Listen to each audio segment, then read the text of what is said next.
যারা পর্নোগ্রাফিতে অ্যাডিক্ট হয় তারা কিন্তু চির অসুখী হয়, জীবনে আর কোনোদিন সুখী বা তৃপ্ত হইতে পারে না, তাদের ব্রেন ব্লো আউট হয়ে যায়, ব্রেন নষ্ট হয়ে যায়। এটা নিয়ে কথা অনেক লেখালেখি হয়েছে। তাদের ব্রেনটা আর স্বাভাবিকভাবে ফাংশন করতে পারে না, চিন্তা করতে পারে না। 2 নম্বর হচ্ছে তারা ভায়োলেন্ট হয়ে যায়, তাদের ওই উত্তেজনাটা প্রশমিত করার জন্য তারা যে কোনো কিছু করতে পারে। এই যে বললাম, রেপ, খুনাখুনি, মারামারি সবকিছু করতে পারে তারা। আপনি দেখবেন, পড়লে দেখবেন বাংলাদেশে খবরের কাগজে উঠে, এগুলো কোনো রাগ টাক নাই। ফ্যামিলি ভেঙে যায়, বিয়ে। পর্নোগ্রাফিতে আপনার 5 মিনিটের একটা ইসের ভিতর যত কিছু এই সমস্ত জিনিসগুলো বাস্তব জীবনে কোনোদিন হয় না। বাস্তবে বউ এইভাবে বিহেভ করে না, একটা পর্নোস্টার যেভাবে বিহেভ করে এইভাবে করে না।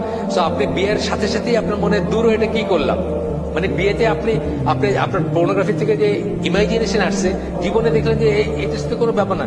বাস্তবে একটা যদি আমাদের স্বাভাবিক মুসলিম বিয়ে হয়, যারা একে অপরের সাথে মেলামেশা করে নাই আগে, কেউ কাউকে চিনে না, অ্যারেঞ্জ ম্যারেজ ফ্যামিলির থ্রুতে বিয়ে হয়েছে, তাদের 1 মাস 2 মাস 6 মাস লাগতে পারে অ্যাডজাস্ট করতে। অথচ আপনি পর্নোগ্রাফিতে কি দেখতেছেন, 6 মিনিটের ভিতরে জীবনের সব স্বাদ নেওয়া শেষ, তাই না? তা আপনার কাছে তখন হাইসেন না, কথা সত্যি না? তা আপনার কাছে তখন মনে হচ্ছে দূর, এটা কি, এটাতে কোনো উত্তেজনাই নাই, কোনো কিক নাই, কোনো আবেগ নাই, কোনো নাই, কোনো প্লেজার নাই, কোনো এরকম মনে হবে আপনার বিয়েতে কোনোদিন।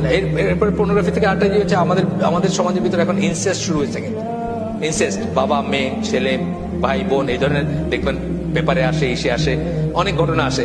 এইগুলার কিন্তু মানে রুট কারণ হচ্ছে ওইটা। কারণ আপনি পর্নোগ্রাফি দেখতেছেন, পাশের রুমে আপনার ইনসেস্ট কেউ আছে, ঘুমাইতেছে, আপনি ওইখানে দেখতেছেন এই ঘটনা, আপনি এটা করতে যাচ্ছেন, অ্যাক্ট করতে যাচ্ছেন, মানে অ্যাকচুয়ালাইজ করতে যাচ্ছেন, বাস্তবায়িত করতে যাচ্ছেন।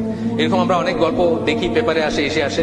তারপরে যে মানুষটা সে আনপ্রোডাক্টিভ হয়ে যায়, সে আর ভালো কোনো কাজ করতে পারে না, রেসপন্সিবল কোনো কাজ করতে পারে না, সে একটা নির্জীব মানুষ হয়ে যায়, জীবনী শক্তিহীন মানুষ হয়ে যায়।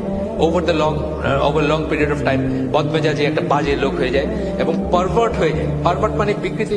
এই পর্নোগ্রাফির ব্যাপারটাই এমন যে আপনার কালকে যেটা দেখছেন আজকে সেটা তো ধরবে না। এটা একটা নেশার মতো ব্যাপার। মানে কালকে আপনি একটা সিগারেট খেয়ে হয়তো আজকে 2টা, তারপর 3টা, তারপর 10টা, তারপর 2 প্যাকেট, বুঝছেন না? মানে এটা বাড়তেই থাকবে উত্তর, এবং একসময় দেখবেন যে আপনার কিছুতেই কিছু হচ্ছে না।